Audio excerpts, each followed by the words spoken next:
Hello, welcome to CarCast. I'm Matt, the Motorator DeAndre, here with Bill Goldberg via phone today. It's all right. Yeah. You try to do a nice thing and be on a guy's podcast, and you're on his podcast, and he has you do it on a different platform than you usually do. Yeah, Now I can't open any applications on my laptop. So you got me via phone. I guess it's better than nothing. So yeah, something screwed up on your laptop. That sucks. Um, yeah, yeah, big time. yeah. Um, That's all. Super Bowl this weekend. We always kind of look forward to seeing what's new with the big car commercials, and honestly, they were fine. It wasn't anything that was like a home run for me as far as the car commercials. There wasn't anything like a major announcement or anything that I can tell as well. Like everything that was up there was stuff we knew about. Like Kia EV9, the EV. I think if I was surprised by anything is Kawasaki ran a commercial for their side by sides, and our our buddy Steve Austin was in it. It was kind of funny. It was the whole it's their utility version of the side by side, and they played on this whole mullet thing, just party in the front and or whatever it is. And then everything turned into a mullet, and then Steve pops up and he gets his mullet and he's doing his thing, and it was fun to see him in a Super Bowl commercial. Yeah, you didn't see his post a while ago with the mullet. You didn't know that. You couldn't forecast that one. That one coming. Yeah, I did. I knew he would probably be doing something. I didn't know if it was going to be a Super Bowl commercial or not. But if you guys haven't seen it yet, you can go on YouTube and you can see I won't play the whole thing here because it's mostly just sound. On YouTube you can find it. Kawasaki's 2024 big game ad. You'll see Steve Austin with hair. It's been a minute since we've seen him with hair. Both of you guys, actually. We all used to have hair. Yeah. It's funny because when I go back and I see every once in a while, I see old photos of you playing football, and then I go, oh, it's actually pretty uh, surprising how much you and Gage looked so similar back then, because Yeah, I mean, we've seen you in yeah, the ring and seen you on TV so much, with the Goldberg look that prior to that I was like, oh, you look like Gage. Well, I guess Gage looks like you. yeah. I mean, I went through different iterations throughout the years, but yeah, I had a I don't know what flowing locks of hair, I guess Yeah. you would call it. Now Gage, it's funny because I had a mullet at the Falcons. Um, I Yeah. I don't like recalling it, um, but that's the cool thing is Gage has got one now, right? And he's rocking it like proudly. It's not Yeah. a full mullet. We went to living in this community, it being so veteran centric and so uh, charity centric, it's a real different community. We went to a Special Olympics basketball game the other night, Yeah. Okay. and it was at the local rival high school. We have Bernie and Bernie champion. Well, Bernie, it was at their gymnasium. They had their basketball players there. They did a kind of like a partner deal. So one of the current basketball players would get together with one of the Special Olympic participants and they'd play. And one of the kids that played on Bernie had a mullet like to die for. It was Nice. about 3 feet long in the back and completely short in the front. And I had him go up to Gage. He walks up to Gage and sticks his chest out and he goes, "This is a real mullet." And so yeah, it's cyclical, man. Everything's coming back. I don't think I'm going to be growing one, and nor do I think Steve's actually going to be growing one. I don't But think Steve's going one either. yeah, it's pretty interesting. It's interesting what comes back around. But man, Yeah. but yeah, Super Bowl commercials. First and foremost, I got to say, obviously, I played for a couple different teams, and I played against every other team. So when a former team of mine is not in the Super Bowl, then I could care less, pretty much. And This one to me, I mean, I'll be honest, I don't even remember the Super Bowl commercials that much because the game just didn't carry that much weight. I mean, I'm good friends with the GM of the 49ers, Yeah. Lynch. I used to play against Lynch with Tampa Bay. Great kid, lives out in San Diego near PCG, my brother's restaurant. But I really didn't have a dog in the fight. So it's funny looking back on it. I don't remember. And usually you remember the car commercials. Obviously, we are where we are in the automotive world and the world right now in advertising. These guys are pulling out of trade shows. They're pulling out of everything. So, you kind of wonder what they're going to do at the Super Bowl. And man, it really wasn't car centric advertisement wise. Yeah, there was only a handful. Usually they've got quite a bit more, and there's a little bit more leading up to it. And Tammy works on the agency side, so the car companies that she works with, they usually get kind of the heads up so they can run the analytics and do all the stuff with it. And she's just like, no, she's like, my brands don't have anything out this year. She's like, we had it last year, we don't have this year. And and you're right. I'm not, admittedly, I'm not a huge football fan, but I always go to, a Super Bowl party and hang out with friends and eat food and have a couple bravagos and Nice one. yeah, I bring it for everybody. Everybody can jump in and join some of the bravago. And we were running a little late, and we were getting there almost to halftime, and I was like, check the score just to see what's going on. And it was like 3-0. I go, I don't know enough about football, but that sounds like a boring first half to me if there's not much else going on. Yeah, I mean, it depends. It depends, man. I mean, I obviously am a football player and I live, breathe, and eat football and die football. But I'm a defensive guy, so a 3-0 game at halftime for me would be awesome if I cared about the two teams. Yeah, Now, okay. I mean, there's just there's just so much that went into it. I mean, it's the Taylor Swift Bowl. More people are talking about Taylor Swift than they're actually talking about the game, right? Yeah. So it kind of Honestly, like I think turned. I think just leave the poor girl alone. She's just there trying to hang out with her friends and family and see her boyfriend play, and it's just like, God, geez, cut her some Well, fucking slack. 100%, but as long as she doesn't make a spectacle of being there, that's all. Yeah, she didn't do anything wrong, No, as far as I can see. Anyway, absolutely.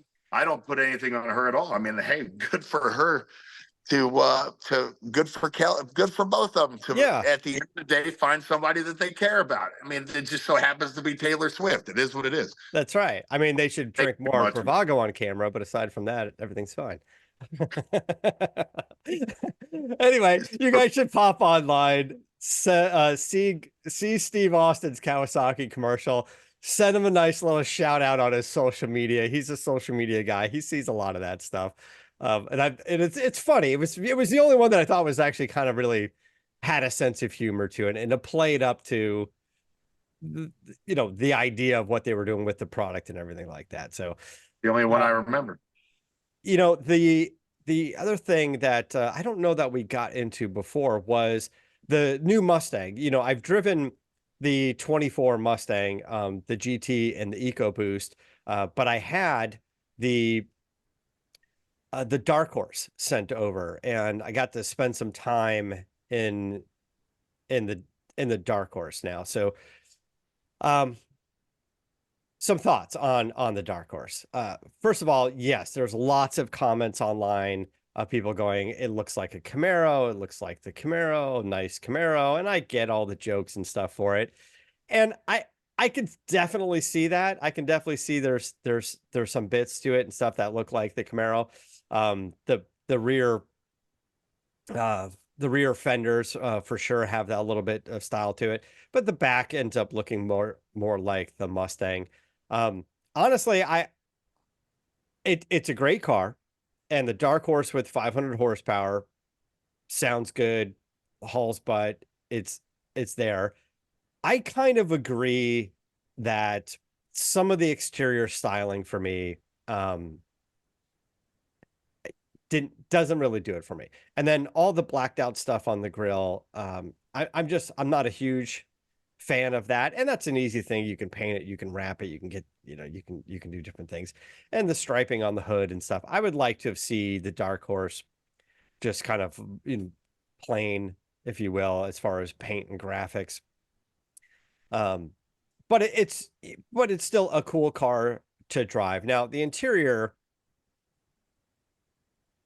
is where we get to see a lot of the changes. Now we have the two big screens up there. And honestly, I didn't mind it. I know some people probably feel like it's getting a little too modern. It's taking away some of the sports car feel to it, but it's got this kind of gamification to it. You can load up the image of the car and you can spin it around, and you can load in the Fox body Mustang gauges. That was kind of fun, and I did that a few times. The one that I drove was with an automatic, and it's nice, it's smooth, it's great. I didn't drive a Dark Horse with a manual. I drove the other cars with a manual.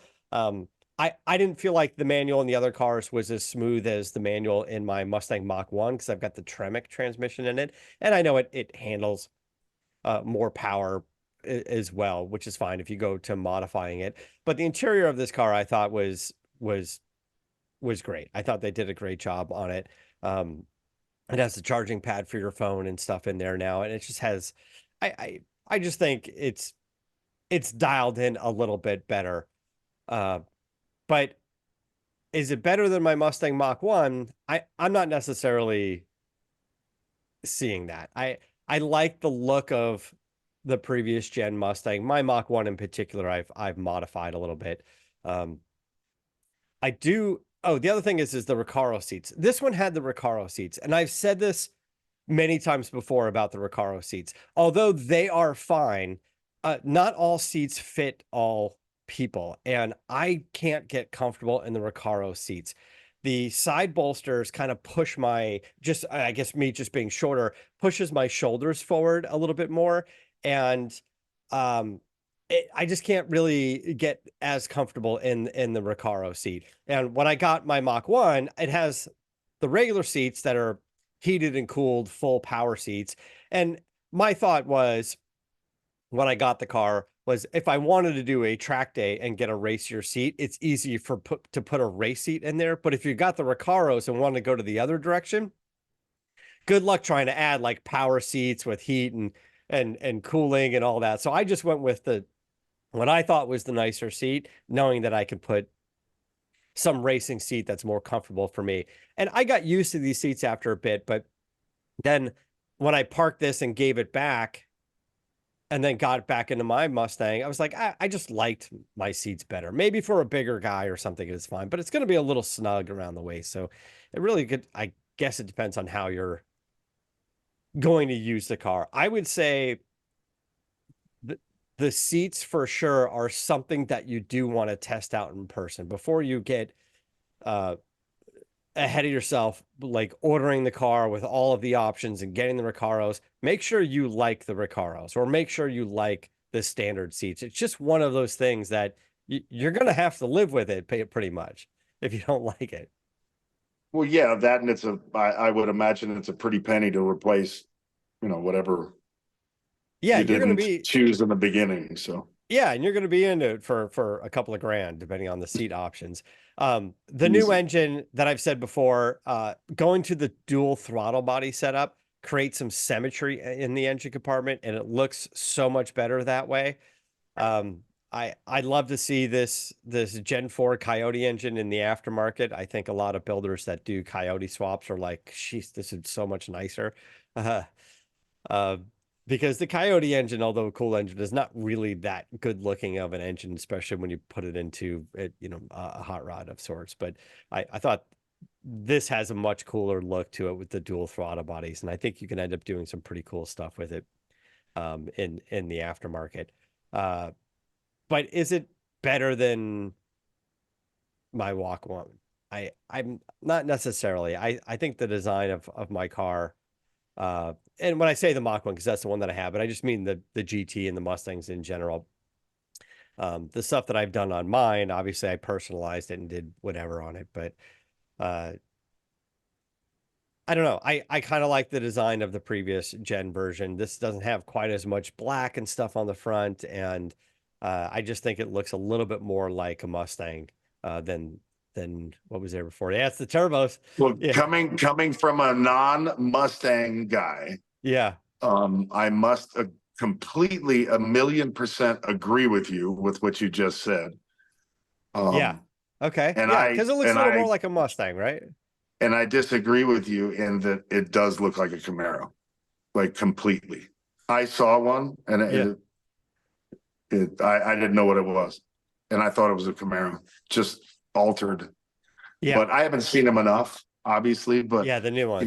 know, through the new ones, the last generation most definitely looks like a Mustang. I don't think this one does. So, if anything, take performance out of it, take comfort out of it, take aesthetic out of it, or not aesthetic out of it because it's all Yeah, aesthetic. I think I got a Um, sound of the.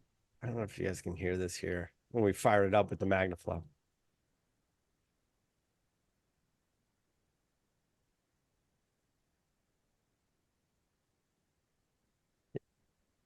Yeah, so I don't know if that's coming through it's an on the electric recording. car. No, it's not. Wait, hold on. Maybe I got it here. Oops.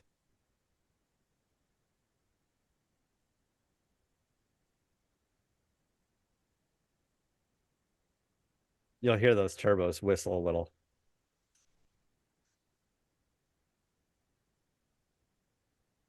Not really.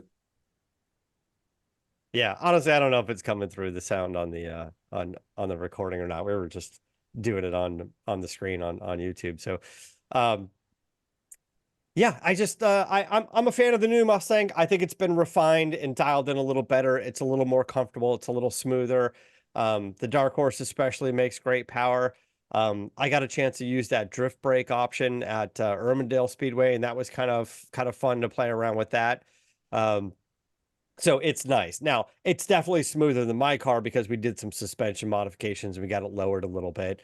So and that you're going to sacrifice a little bit of comfort when you do that, when you lower it a little bit. Well, But look, always.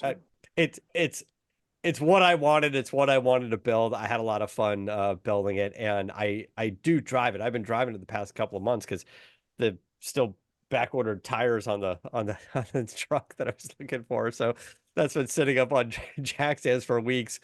Um, but anyway, I thought it's kind of if we didn't get a chance to touch on that yet, I wanted to touch on that. Um, BMW. Speaking of manual transmissions, BMW is saying they're gonna end up getting rid of the manual transmission. This has kind of been out there with a lot of the car companies for a while, but now that they're starting to plan whatever the future models are, they're just saying there's just not enough people ordering the manual transmission for them to justify the cost of doing the development and putting those transmissions in there. Uh, Shame on them. Yeah, I mean, I get it. It takes the fun out of it, but I don't know. Maybe it's like a little bit on the customer. It's a little bit on us as Oh yeah. enthusiasts going, if we bought Speak more up and manual ask for it, and then transmissions, they'd be yeah. building them. It's supply and demand. And for a long time they were saying in the M cars they were going to keep them, but now they're just saying it just it just doesn't make financial sense. You know, the Mustang that we were talking about continues to have the manual transmission as an option, but that platform has been revised, but it's been around for a long time. It's just been revised over the years. So there's not a lot of development into putting a manual transmission, excuse me, into a 2024 Mustang because it's already been in there in the previous ones. And there's not a lot of difference in the architecture of that car. They've dialed it in a little bit better, but that's about it. Uh, yeah, it's just a function of less demand and for sure look at where our automatic transmissions are now versus even just 15 or 20 years ago. They're so much better. They shift so much quicker. They're so much smoother. They're so much stronger. You know I mean, you have both options of just in the Dodge lineup out there between the Chargers and the Challengers, the manuals and the autos. Yeah, I mean, it's I don't know, man. My situation is completely different. I'm not the normal driver. I have the luxury of having a couple different options. Yeah. But they both carry a lot of advantages. As far as if I had to get rid of one and just function with one, yeah, I'd go with the automatic. I mean, it's That's the thing is as a daily driver, you're just ease of jumping into use. it. Yeah, Yeah. you jump into it and you're running errands or going to the, like you said, to an event or with the kids and the on the Gage and his friends. It's so much easier to just jump in with the automatic. And a lot of people Well, are it's are feeling that mindless, way, but and it's completely mindless yeah. because you have to be so much more attentive when you're shifting gears, right? Yeah. Manually. So, yeah, I mean, it's turned out to be a luxury at this point, and soon it's going to be extinct. So, I mean, I get the reasoning 100%. I completely agree with it. But as an enthusiast, I'm always going to, scream and yell for the manual transmission. Yes, of course. And on certain cars, we'd always want that option and having that option being taken away or just not making financial sense. Yeah, it's a bummer for us, right? It makes us feel sad about it. But also, there was a time in the past where the manual transmission cars were getting better gas mileage. The manual transmission cars Yeah. were faster and better Mhm. performing cars. And now the automatic cars seem to be faster and better gas mileage and all of, Absolutely. it's now that it's kind of surpassed what the manual transmission was in those regards, performance regards. Now it's just the fun factor. And if you are having one car in your lineup and you have one car you're going to drive, yeah, I kind of see the automatic transmission just being the easier way to go, and the performance is there. That Dark Horse was an automatic, and I would have liked to have tried the manual, but I've been driving my car for the past couple of weeks and it's a manual. It was kind of nice getting into that thing and not having to worry about it. Absolutely. They both have distinct advantages, no question. And I didn't feel like it was slower or anything. It just, you know, It's yeah, just a completely different feel. That's all it is. It's a completely different feeling banging through the gears of a car, as opposed to letting the unbelievable advancement in technology jettison you through the gears, like what's going on nowadays, with ease, without worrying about it. So yeah, I mean, once the automatic transmission started outperforming manuals, it wasn't an even playing field, so you can't really compare them anymore. And now that they're so much better, it's kind of laborious driving some of these stick shifts. I don't know. Some cars are better set up to be an automatic. yeah, Some cars are not. My 73 Super Duty Trans Am, I would die for it to be a 4-speed. It's an automatic and I don't like it. So in certain cars, it's a huge difference. In certain cars, automatic is a huge difference. But it's just driver preference at the end of the day. It's like shooter preference with a firearm. right. And we're gonna miss it. We're gonna miss the automatic for sure, and we're gonna want it in certain cars. You mean the And manual? I'm sorry, yeah, and the manual, yeah, Yeah. the manual.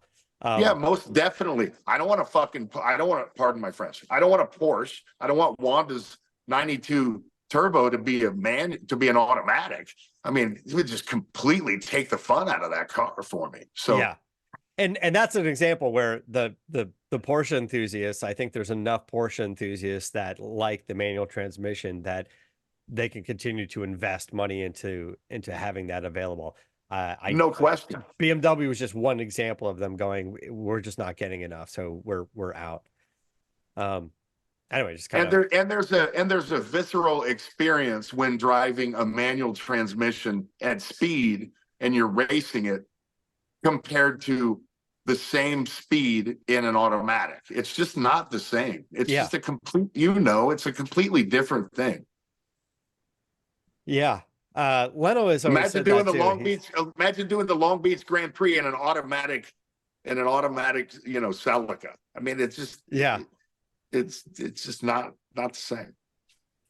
The last thing I just want to touch on, and we'll keep it a little bit shorter this week, is new Aston Martin Vantage. The Aston Martin Vantage is turning more and more into uh, an interesting sports car, if you will, and uh, they stepped up their game. So the revised version for 2025 um, is more power to start. It's got 153 horsepower over the previous version.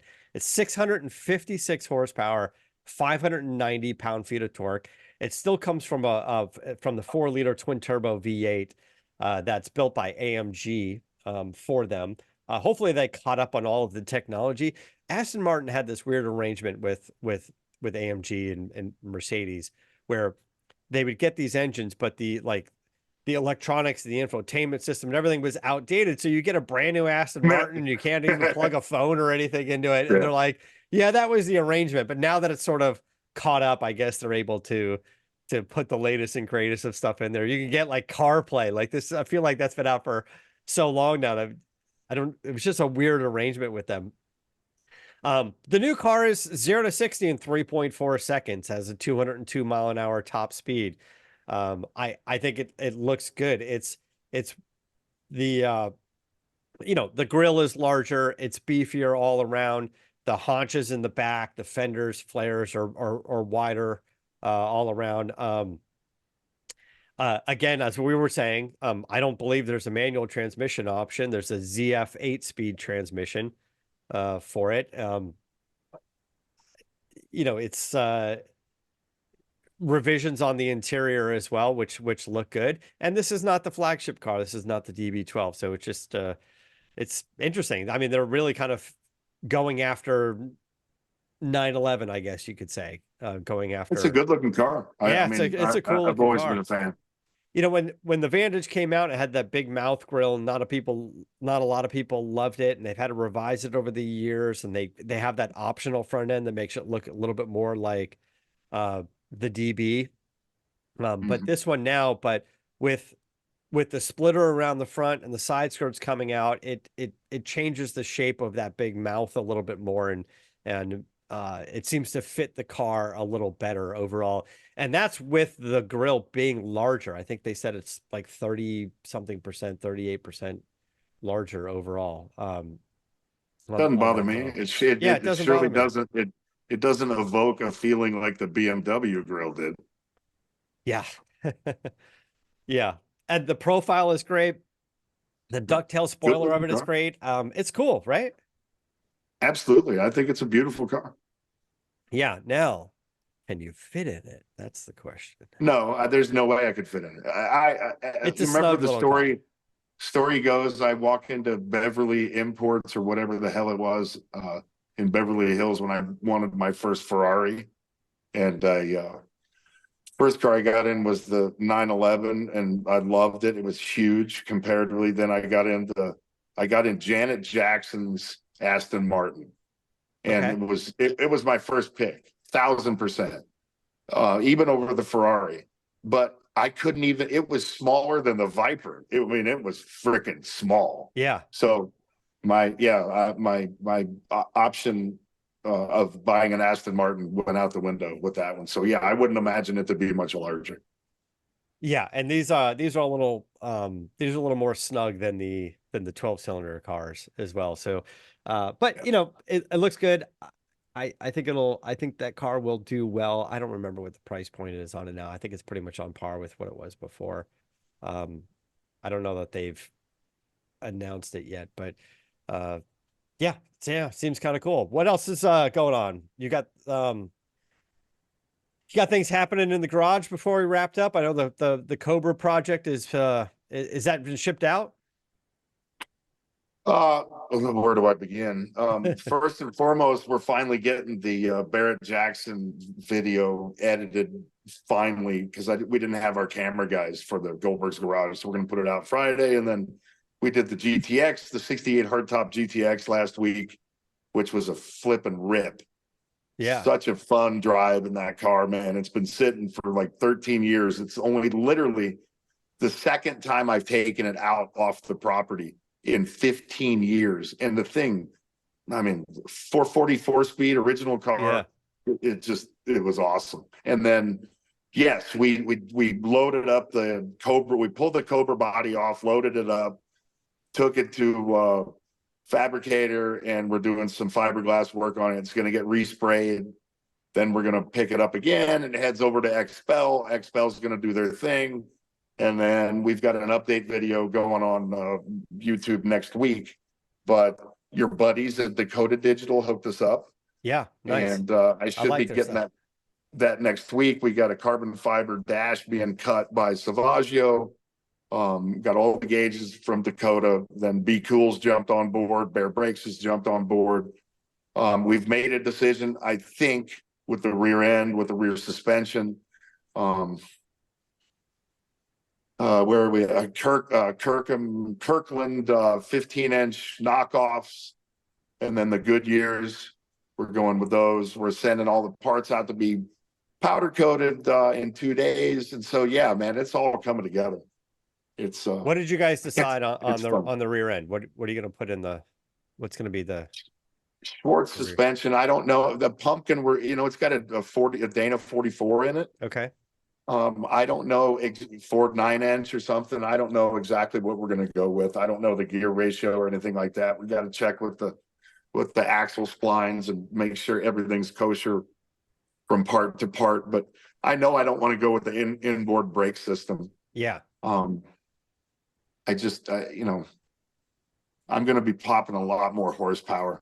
It's not that that's the main issue. It's I think I just don't even like the look of it. I just think I don't like the look at all, and it limits you, as far as the rear tire and the rear wheel. So yeah, and I get it. You're bringing some of that weight on the inside and stuff, and then opening up what the unsprung weight. But I never really liked the design of it. It never really matched for me. And I've seen a bunch of the hot rods in the day that do that kind of stuff, and it works on some vehicles. It just wasn't for me. I just never really liked that style. Yeah, and what I'm trying to do is I'm looking at high-end Cobra builds and seeing what they're doing, seeing what Super Performance is doing, seeing what Shelby America's doing, seeing what everyone's doing and what they've done throughout the past 15 years. And I don't want to reinvent the wheel by any stretch, but we're on our way, man. It's going to become a reality here pretty soon. Yeah. The GTX that you drove, is that the one you were talking about doing a deal with Warman on swapping with Warman? Yeah, it was so tough to take that car out and drive it because now I love it. But I just really appreciate the fact that it's a Survivor and I can just go in and then 2 cranks, it freaking starts up and it bangs right through the gears. No issues. I changed the fuel tank on it last week. That was easy as hell. I couldn't believe it, other than wearing, bad gas all over my back. It was an easy process, but let's see, we did the fuel pump, we did the master cylinder, we did the fuel tank, we did some of the fuel lines. I installed the headlights. I made it roadworthy, and we went out and had fun with it, man. Yesterday we took the Biscayne out and we shot the Biscayne. And man, that's the black car, right? Oh yeah, what a dream that thing was. Yeah, I remember seeing that car back out here in California. The Biscayne's a badass car. It's amazing how much better it drove with 32 pounds of air in the tires as opposed to 12 when it was sitting on. I was like, why is this thing driving like a swishmobile? But it's just, so many different things going on, man. But that thing it's a pleasure to drive. I'd love to drop a LS in it and put a 6-speed and, but I mean, I'm killing them, bastardizing the original car. You wouldn't do it. Just find a shell of something and then do a build based off of that. I know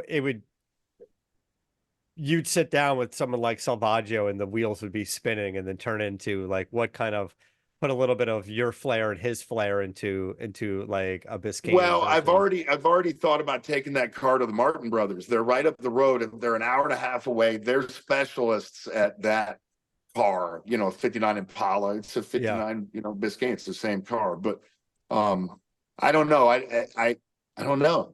It's just tough to be able to literally jump in a 1959 sedan that weighs 3,500 pounds and, literally on the first turn of the key, have it start and go out and be very dependable. Doesn't overheat.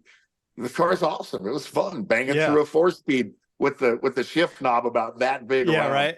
It's just ridiculous, but it's so much fun. And again, it is an explanation and a definition of why we do what we do. The big glass in the front in those 59s, those early models. I mean, it's conducive to driving being a scenic experience. Going through the hills and having fun and relaxing and not worrying about how fast you get from point A to point B. At the end of the day, that's why I like all these cars, because they evoke a cool feeling of back in the day. So it was just fun. It was a lot of fun, and it reminds me why I love these things so much. I mean, it's exciting to see all of this come together. What I mean is like 4 years into Goldberg's garage, getting that built. And then once it's built, you guys jumped in right away, but you full bore, you guys went into you and I forgot your guy's name, the mechanic over there. Jackson. And it's we went into it with the wrong idea in the beginning. We went into it because we see everybody capitalizing on the medium of YouTube, right? And we went into it just to try to put a product out there really quick and not really think it through and not really do it for the right reasons. But after yesterday, when we kind of finally fell into a groove after 3 months of filming, of comfort level and enjoyment.